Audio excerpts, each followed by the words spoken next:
If you're watching this, I'm probably dead. They were 3 boys from ordinary families. Look at the gun. Glock 16. But they abandoned the UK to fight in Syria. What gives you life is jihad. I know by Allah that this is the land of jihad. I was at school and college with all 3 of them. Everyone who travelled out to Syria at that point was going to fight. There's just no question. I want to know why they became brutal extremists of the Islamic State. It's thought that this is Nasser picking a knife up out of the box ready to behead an ISIS hostage. And what made them want to kill people like me? So if you and Nasser saw me around Cardiff, you wouldn't have wanted to behead me? Me? Like, I wouldn't kill you if I saw you in the West. I wouldn't touch you. But your brother would have. He probably would, yeah. He'd kill me. Probably, yeah.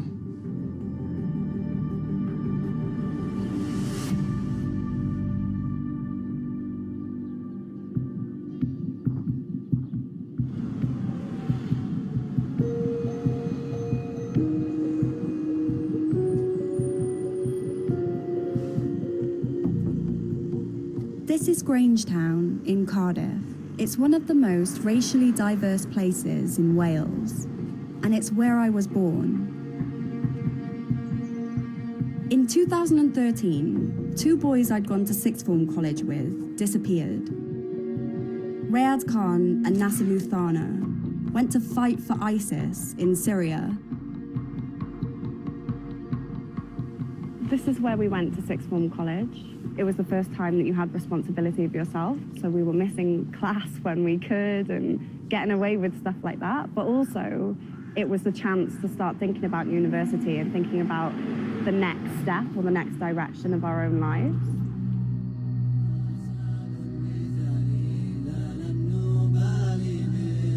But Nasser and Rayad left all of that behind. Within months of going to Syria, the 2 20-year-olds appeared in an ISIS recruitment video.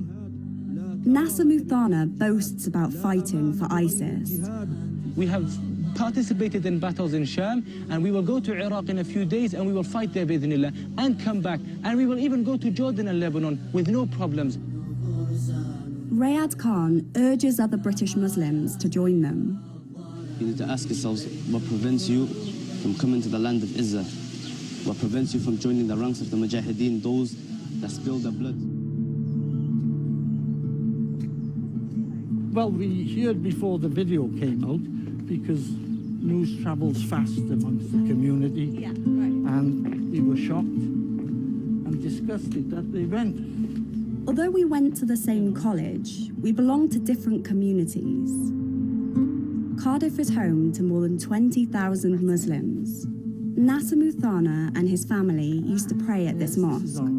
They were just like any normal family. The boys were just normal kids. You would never think that they would end up running off to join people like ISIS. Something changed them. I felt ashamed. We'd not been brought up that way. And, you know, it was disgusting, you know.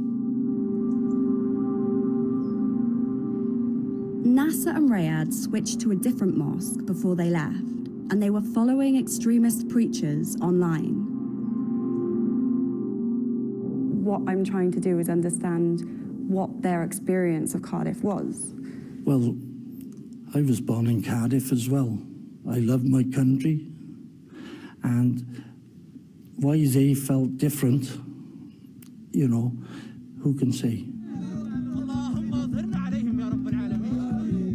The boys from my college weren't alone. Nearly 900 British people went to fight for ISIS in Syria, most recruited through social media.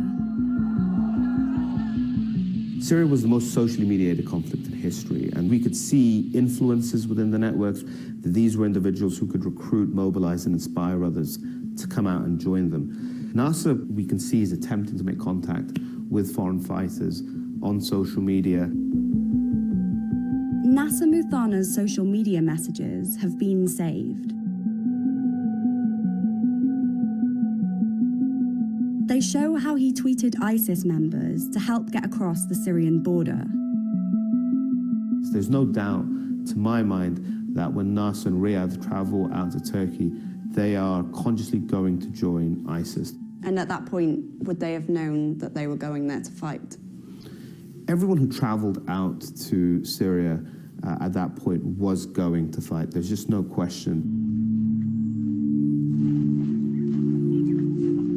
The evidence suggests Nasser was also involved in executions.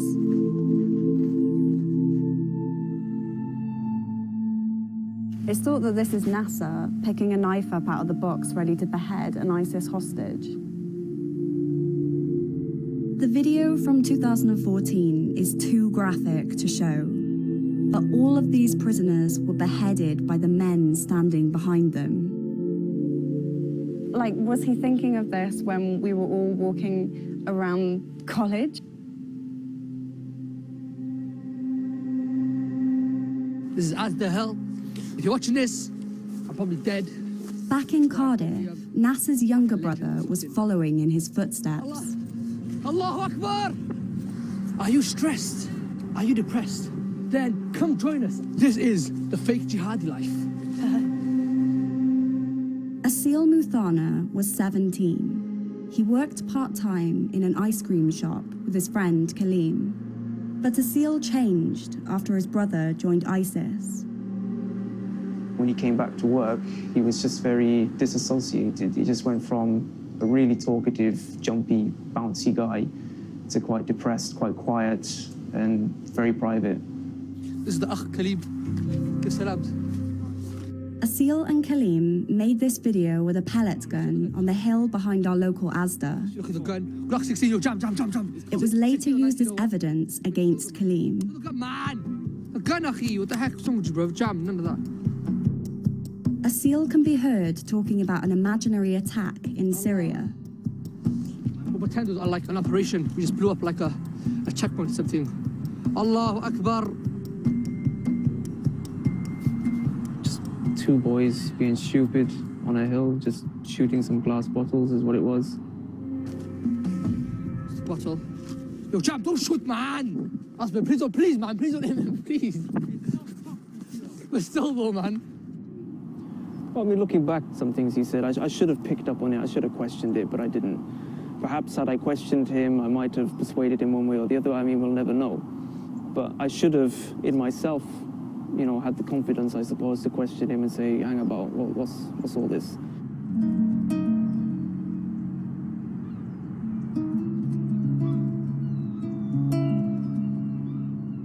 Aseal's father has agreed to speak to me. Ahmed Muthana doesn't want his face shown for fear of reprisals. He was a good boy. We ask him anything, he'll bring it. He wake up himself for school, he comes home on time, he goes to work on time. He was bright. He knows everybody and everybody like him. But after Nasser gone, everything we ask him, he goes like a wild man. Aseal's parents took away his passport to stop him from following his brother to Syria. But Aseal got a second passport and left 3 months after Nasser. Finished. We couldn't say anything. We shocked, me and my wife. She's crying. I was crying myself. I lost my control. I was taken to the Prince of Wales hospital for 3 days. Aseal told his parents he was staying with his friend from the ice cream parlour. The police were soon knocking at Kaleem's door. They said that Aseal has left the country. They asked if he used my mobile phone or my laptop, and I said yeah, and I voluntarily gave it to them. And after that, I was totally left alone until March, where I was arrested. Kaleem's laptop had been used to research travel routes and jihadist groups in Syria. He served almost 3 years in prison. Now he says he wants to warn young people about being radicalized by online extremists. They don't care. They don't care if you go abroad. They'll give you some advice. They might even give you some money in certain cases. But they don't give a monkeys. At the end of the day, you're the one who's going to be on a battlefield.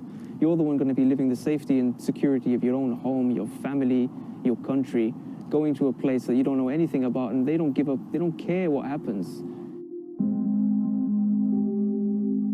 Nasser and Aseal Muthana both married and had children in Syria.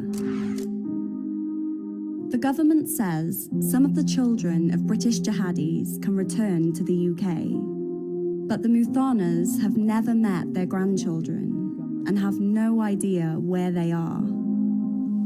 My wife, she don't sleep. She's thinking, are they still alive, the kids? Or they died? Are they going to survive this winter without heating? Without proper food? Without milk? I need them to come back to UK. I need to look after them like other children, to live a good life. I don't want them to become a terrorist.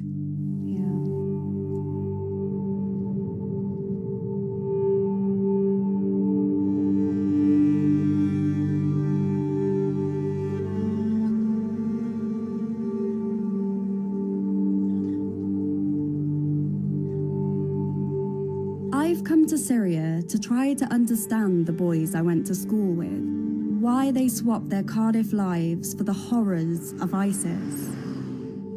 I'm also hoping to find the Muthana's grandchildren. I wasn't sure what to expect. This is still quite a dangerous place to be, and it is quite nervy.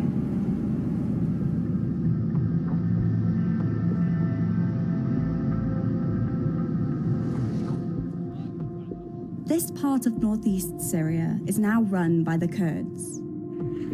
They're still holding more than 15,000 ISIS prisoners, including around 30 from the UK. They want Britain to take them back. Those people need to be tried and charged for their crimes.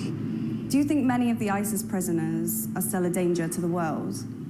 They came here, they trained, they fought, and they stayed even with all the risk that they were facing. This level of commitment is not going to be over just by capturing a person and keeping it in a prison.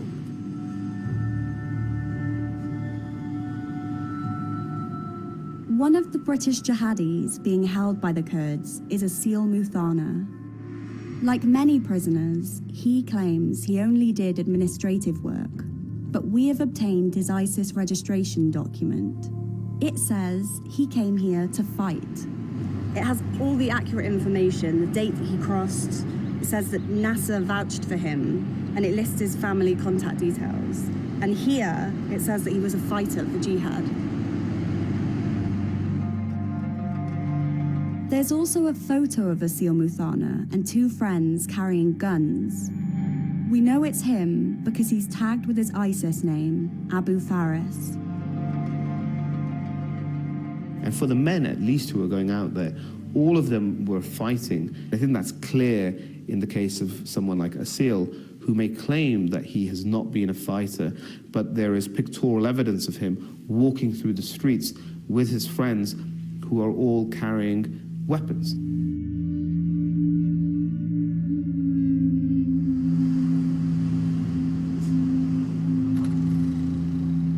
I'm on my way to interview Aseal at a Kurdish military base. He's been imprisoned for almost 2 years. Aseal is younger than me, but we went to the same school in Cardiff. I'm Olivia. Are you all right? You're all right. I went to Fitzallen. Yeah, I was in school with Rayad and Nasser. I spent a lot of time with your mum and dad. Like, one of the last conversations that I had with them was just really trying to understand how the kid that used to work at the ice cream shop in Cardiff Bay, how you go from serving ice cream in Cardiff Bay to joining Islamic State and leaving Cardiff. We saw in the news what happened in Syria. People being killed and, children dying, barrel bombs, the regime, what they were doing to the people. What did you do to help the people of Syria? It's a good question.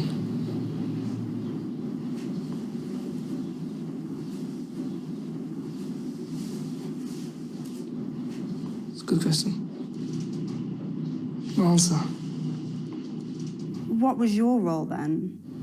I was working in administration. Admin? Yeah, translating, helping families out.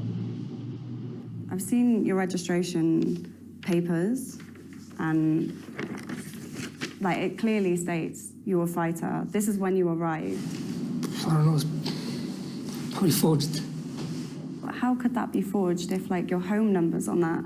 You know, it says you came from Cardiff, it says you crossed February 23rd, I think it was, 2014. These are all things that you did. Why would anyone have any reason to forge that ISIS registration form? I don't know. Our evidence strongly suggests the registration form is accurate and that Aseal was a fighter. He signed up in 2014 when ISIS was expanding across the region. Later that year, it announced the formation of the Caliphate.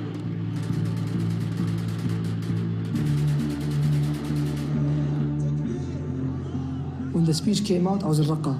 The streets lit up. So no, it wasn't fireworks, gunshots. Everything. Clash, PKC, Dushka, everything, heavy weapons just in the sky, everywhere, just lit up, you know? By tracer bullets, everything just lit up, and just everyone's just in the cars beeping and just happy and just celebrating, you know? The Dola flag, everyone's just happy.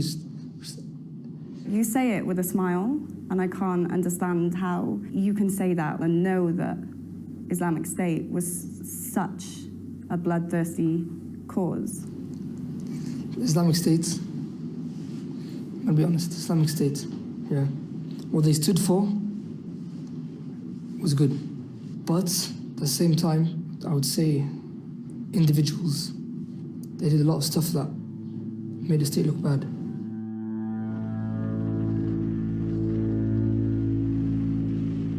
But it wasn't just a few bad individuals like Aseal's brother.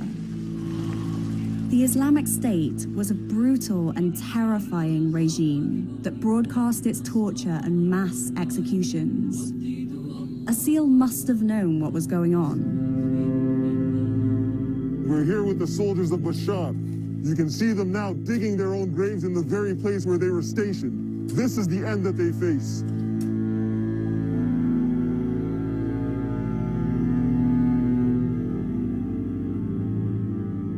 The kinds of things that this organization did and promoted were truly unspeakable and have shocked the world.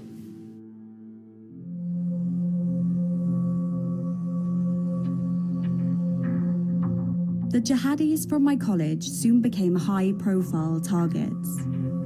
The government said Rayad Khan gave out bomb-making instructions and identified targets in the UK. He was suspected of recruiting terrorists in the West and plotting terror attacks at royal events like this military parade. 6 days later, he was killed in a British drone strike. We should be under no illusion their intention was the murder of British citizens. Rayad Khan was killed in a precision airstrike while he was travelling in a vehicle in the area of Raqqa in Syria. So he's come to the house, he parked the car, he's about to get out, and the drone hit him. And my brother's devastated. Me, I was just cold. My brother's devastated, he was crying, he was so angry. That was Riyad died for that cause, you know? So my brother was so adamant, I want to carry on his work, he's insisting, I want to carry on his work. I told him, you carry on your work, do what you got to do. Aseal says his brother Nasser then took Rayad Khan's place, planning terrorist attacks in the UK. It was more like recruiting people, talking them into it, giving them instructions, teaching them, you know? Mainly like this sort of stuff, really. Yes. And he found people in the UK that were quite happy to put on a suicide vest and try. Yeah, I overheard, oh, this guy was caught, or one guy I was speaking to got caught, or like this. I'll say, you know you're going to kill women, you know you're going to kill children. He'd say, I'm not aiming for them. It's collateral damage. I'm aiming for, you know, the government, and I'm aiming for officials or like people part of the parliament or the army. So I'm going to get back at them, even if that means people dying, you know.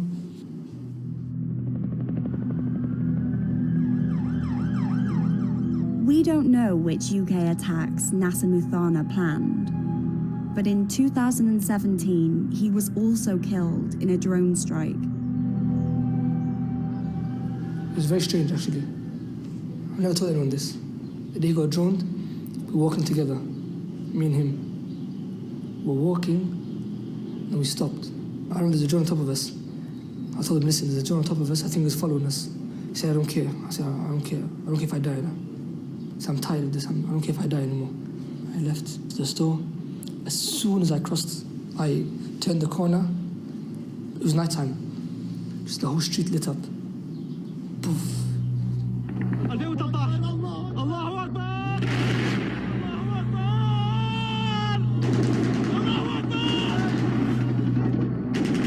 Aseal was also there when his 2-year-old son was killed in an airstrike.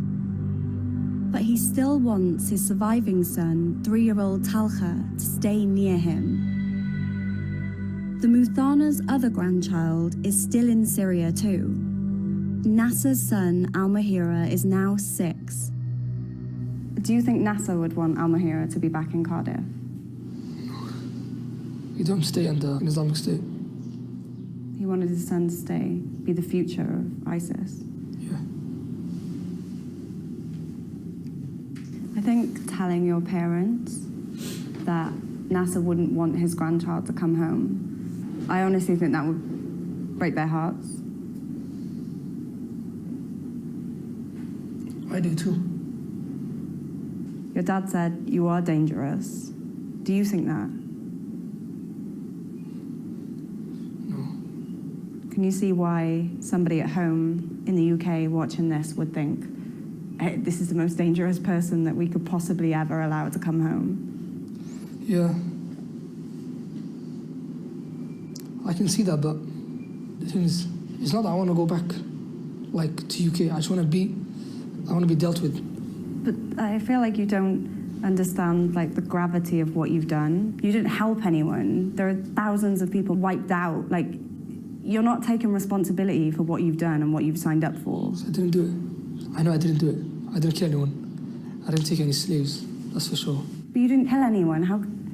I struggle to believe that. You've never been here, so you wouldn't know.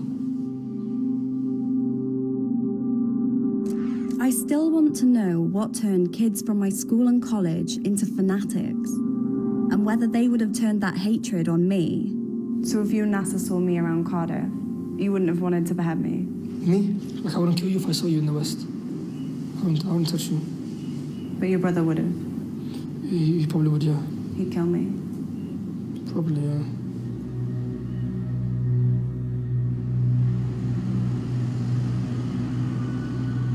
The British government now has to decide whether to bring Aseal Muthana back to the UK to face trial.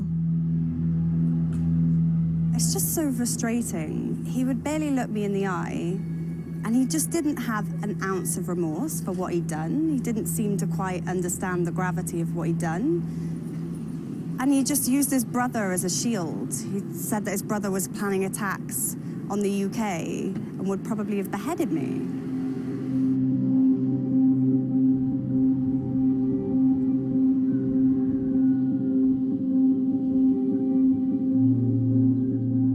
I'm still hoping to find the Muthana's 2 grandchildren. We've been told Aseal Muthana's British wife and son Al-Mahira were held in one of the Kurdish detention camps. But when we arrive, they're not there. They may be among the hundreds of hardliners who have escaped the camps. Many are now back with ISIS, and their children are being raised as the next generation of fighters. This is a fundraising video by a British escapee that was posted on an ISIS site. It's been 2 months since I got smuggled out of the camp, and I can't thank Allah subhanahu wa ta'ala enough for allowing me to be free from the hands of those atheists.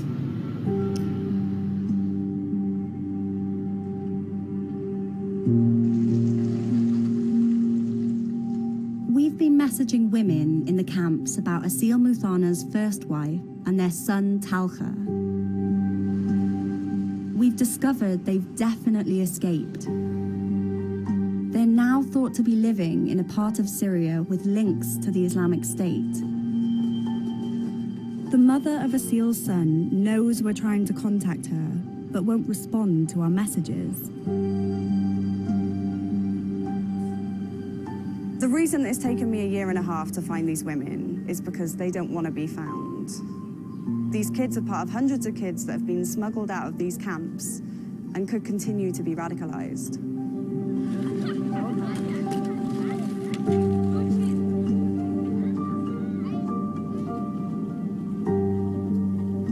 Hi, Ahmed, can you hear me? Yes, I can hear you. It's time to update Ahmed Muthana about the grandchildren he's never met. Where is the children, dear? Where is the children? But they're not in the camps. I met with Aseal. I sat with him. He told me that NASA wouldn't want Mahira to come home. NASA would want him to stay in Syria. Basically, for what? As part of the Islamic State. That's what Islamic State he is told me. gone. What about his children? So now, in terms of Talha, he said that he would want Talha to stay near him. Well, that's up to him. Yeah, that kind of confirms in my mind that those children are still, in his mind too, in the Islamic State. Yeah. And anything, you know, there's still a possibility that ISIS can resurge. And I think, I mean, to be totally honest with you, Ahmed, and this is me, like I wouldn't sugarcoat anything, but I think that in the way that Aseal is now, if ISIS came and broke down the jail wall tomorrow, I really think that Aseal would go with them. Well, yeah. Somebody, they wash his mind. They're hardliner, they're being taught hardliner.